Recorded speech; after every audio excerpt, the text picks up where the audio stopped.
And it is vlog number 2 time. Hey everyone, it is Shannon, and I am going to dive into my second vloggy vlog here. And the first thing I want to talk about is a Those Books book. I read the 9th book for the Those Books exploration, and it was Things Fall Apart. And I don't have a copy. I read it from my library on my Kobo and I've already returned it, so I don't even have a little image for it. So sorry about that.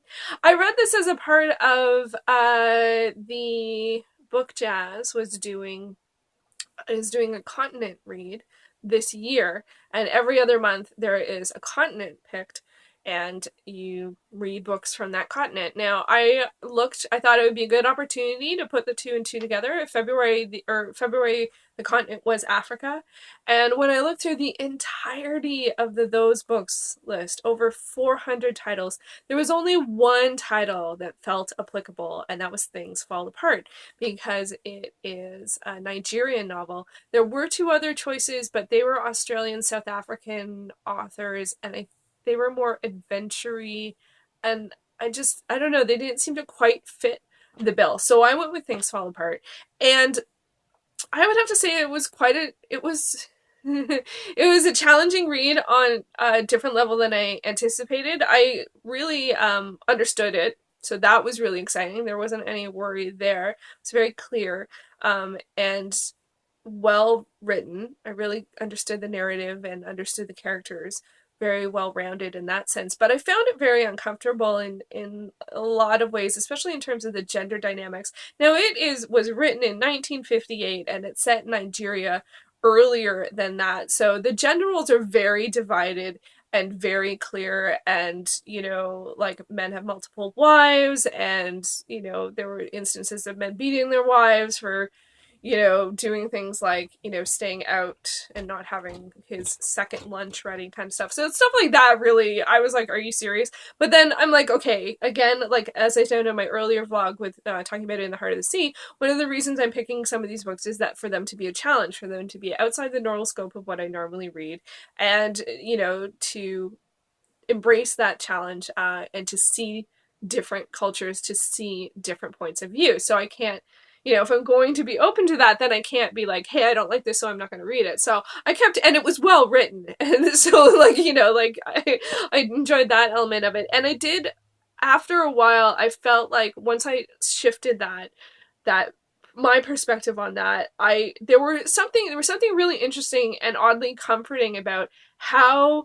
defined the culture was in terms of who does what and how, and the rules of how things work. Of course, it's not very comfortable if you do something that's outside the rules, or you feel, especially in this day and age specifically, I found it really hard to sort of, the idea of guys do this and girls do this, and you can't have anything that's different. It's just like, in my opinion, it's like, I just don't feel like that's the world we live in anymore. Like, we don't have to be bound by that.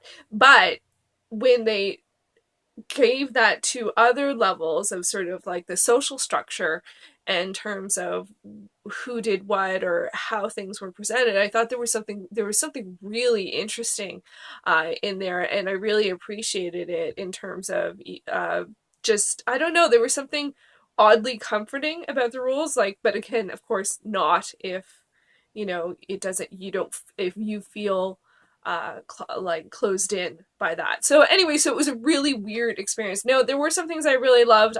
There wasn't very often, but they did have some stories of the sort of women's stories, talking about the land and the earth and the sky and the spirits and the food and the plants and the sort of how it all worked, and sort of like fable type stories, and I love them, but there were very few and far between of that.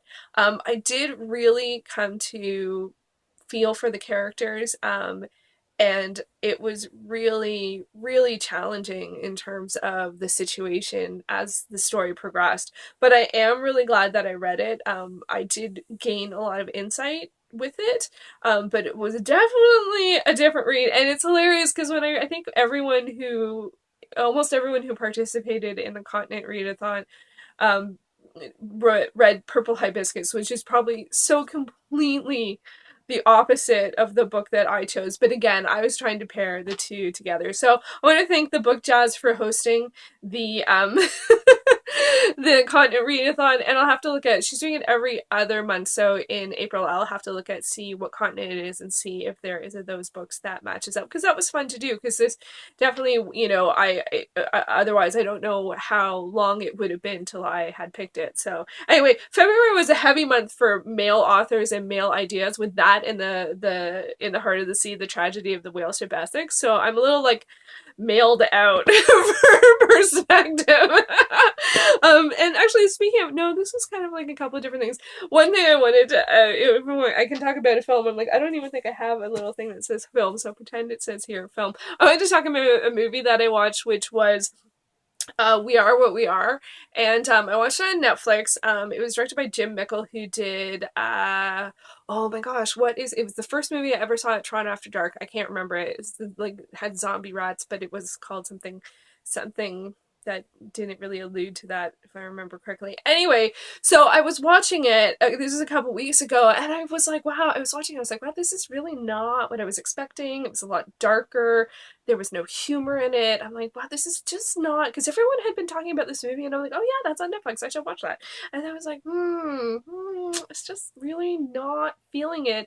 And then I realized the movie that was in my head was What We Do in the Shadows, which is a New Zealand vampire roommate comedy or something, and it's like totally not the same film. But by the time I had really realized it, I was like, felt very committed to watching the end of We Are What We Are. And it's really funny because We Are What We Are is actually a remake, so this is the English remake. I always try and watch the original first. The original is also on Netflix, so I just totally flubbed up the entire experience.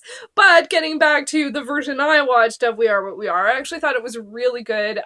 It's hard because I watch a lot of, even though I knew, okay, these are vampires and okay, they're not roommates, like and it's not funny, which are the sort of things I thought about the other movie.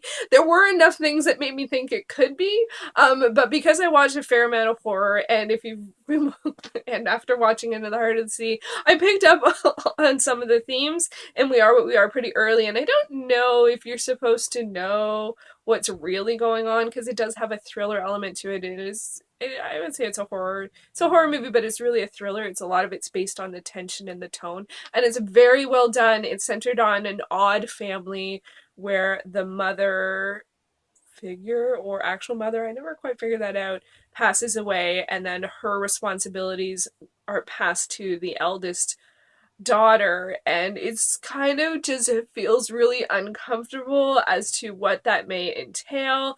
And the father is very, like, everyone, like, he's very weak but also very strong and very reclusive, and they're in this community where I have no idea where it's supposed to be set, because again, I thought it was New Zealand. I'm like, no one has an accent, what's going on?